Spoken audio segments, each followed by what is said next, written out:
میرے انتہائی محترم بزرگوں، دوستوں، عزیزوں، یہ دنیا کا قانون ہے، دنیا کا دستور ہے کہ انسان جس لائن میں محنت کرتا ہے اس لائن سے کامیابی کا یقین اس کے دل میں پیدا ہو جاتا ہے۔ آپ زمیندار سے پوچھیں ڈاکٹری کس طرح ہوتی ہے، وہ کہے گا مجھے معلوم نہیں۔ آپ ڈاکٹر سے پوچھیں زمیندار کیسے ہوتا ہے، وہ کہتا ہے مجھے معلوم نہیں۔ ہر آدمی کو اس لائن کی خبر ہے جس میں اس کی محنت، اس کا وقت لگ رہا ہے۔ مسلمان دین سے ناواقف اور دین سے جاہل اور دین سے کامیابی کا یقین دل میں اس لیے نہیں ہے کہ سب سے بنیادی امت سے اجتماعی طور پر جو غلطی ہوئی ہے وہ یہ ہے کہ مسلمان نے اپنے دین کی دعوت کو چھوڑا ہے۔ امت کے ارتداد کا سبب ہی یہی ہے کہ امت اپنے دین کی دعوت کو چھوڑ دیا۔ تو آدمی تجارت چھوڑ دے، زراعت چھوڑ دے، اسے اپنی تجارت سے ایک پائی ملنے کی امید نہیں ہونی چاہیے۔ جو زمیندارہ چھوڑ دے اس کو ایک دانہ غلے کی امید نہیں ہونی چاہیے۔ آپ نے یہ راستہ ہی چھوڑ دیا، آپ اس سے کیوں امید کر رہے ہیں؟ میں کہنا چاہتا ہوں کہ اگر تاجر تجارت چھوڑ دے اور پھر وہ نفع کی امید کرے تو کہا جائے گا یہ بے وقوف ہے۔ کوئی شخص اگر ملازمت چھوڑ دے اور تنخواہ کی امید کرے تو کہا جائے گا یہ آدمی پاگل ہے۔ اور میں حیران ہوں کہ مسلمان دعوت اللہ کی اس محنت کو چھوڑ کر ہدایت کی امید رکھتا ہے، یہ کیسے ہو سکتا ہے؟ سیدھی بات ہے۔ وہ دنیا جس سے اللہ کو نفرت ہے، وہ دنیا جس سے اللہ کو نفرت ہے، جب یہ دنیا بغیر محنت کے صرف دعا سے حاصل نہیں ہو سکتی تو وہ دین جس سے اللہ کو محبت ہے وہ بغیر محنت کی صرف دعاؤں سے کیسے حاصل ہو جائے گا؟ اس لیے میرے بزرگوں، دوستوں، عزیزوں، قرآن اور حدیث اس بات کو بڑی قوت سے کہتے ہیں کہ مسلمان کے اپنے دین پر قائم رہنے کا جو ایک واحد بنیادی سبب ہے وہ دعوت اللہ ہے۔ اپنے آپ کو سماج میں، اپنے آپ کو معاشرے میں، اپنے آپ کو سر سے لے کے پیر تک سنت کے لباس میں، اپنے آپ کو واجبات اور فرائض کے ادا کرنے میں، اپنے آپ کو اللہ کے احکام میں پوری طرح قائم رکھنے کے لیے، اپنے آپ کو مسلمان کہنے کے لیے قرآن نے کہا ہے کہ اس کے لیے شرط یہ ہے کہ آپ اپنے پہلے دین کے داعی بنیے، تب آپ میں اس کی جرت پیدا ہوگی کہ آپ کسی قانون کے مقابلے میں کہہ سکیں میں مسلمان ہوں۔ ہم نے اس آیت پر غور نہیں کیا۔ وقال اننی من المسلمین کا مطلب یہ نہیں کہ میں کافر نہیں ہوں۔ وقال اننی من المسلمین جو دعوت اور عبادت دونوں کو مسلسل جمع رکھے گا، جو دعوت اور عبادت کو مسلسل جمع رکھے گا، اس کے اندر اس بات کی جرات پیدا ہوگی کہ وہ کہے گا قانون کے مقابلے میں مسلمان ہوں، میں یہ لباس نہیں چھوڑ سکتا، میں مسلمان ہوں، میں داڑھی نہیں کٹا سکتا، میں مسلمان ہوں، میں نماز نہیں چھوڑ سکتا، میں مسلمان ہوں۔ یہ مسلمان کا مطلب یہ تھوڑی تھا کہ آپ کوئی قوم مسلمان بن کر رہ جائے اور وہ کہے ہم مسلمان قوم ہیں۔ نہیں، مسلمان کا مطلب یہ ہے کہ وہ فرائض سے لے کر معاشرے کی سنتوں تک اپنے حلیے سے، اپنے عمل سے ظاہر کرے کہ میں مسلمان ہوں۔ میرے دوستو، عزیزوں، امت میں جو بے دینی ہے اس کی دو بنیادی وجہ ہیں۔ یا اللہ کے غیر سے محبت ہے، یا اللہ کے غیر کا خوف، اس کا تاثر ہے۔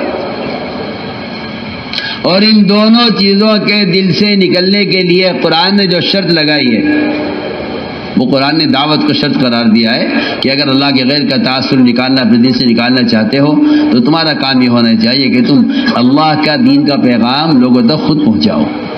قرآن نے صاف اعلان کیا ہے الذین یبلغون رسالات اللہ ویخشونہ ولا یخشون احدا الا اللہ، جو اللہ کے دین کے پیغام کو لوگوں تک خود پہنچاتے ہیں،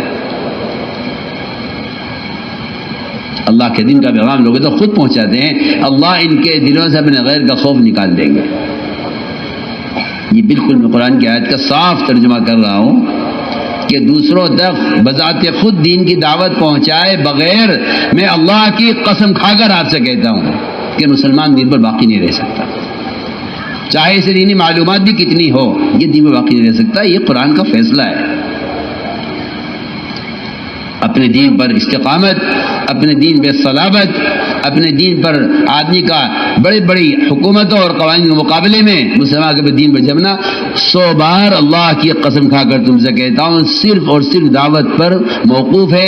آپ چاہے اس کو مبالغہ کہیے، چاہے آپ اس کو غلو کہیے، یہ آپ کی بکواس ہے، اس لیے کہ آپ نے کبھی قرآن حدیث کو غور سے پڑھا نہیں ہے۔ یہ بالکل اٹل ہے فیصلہ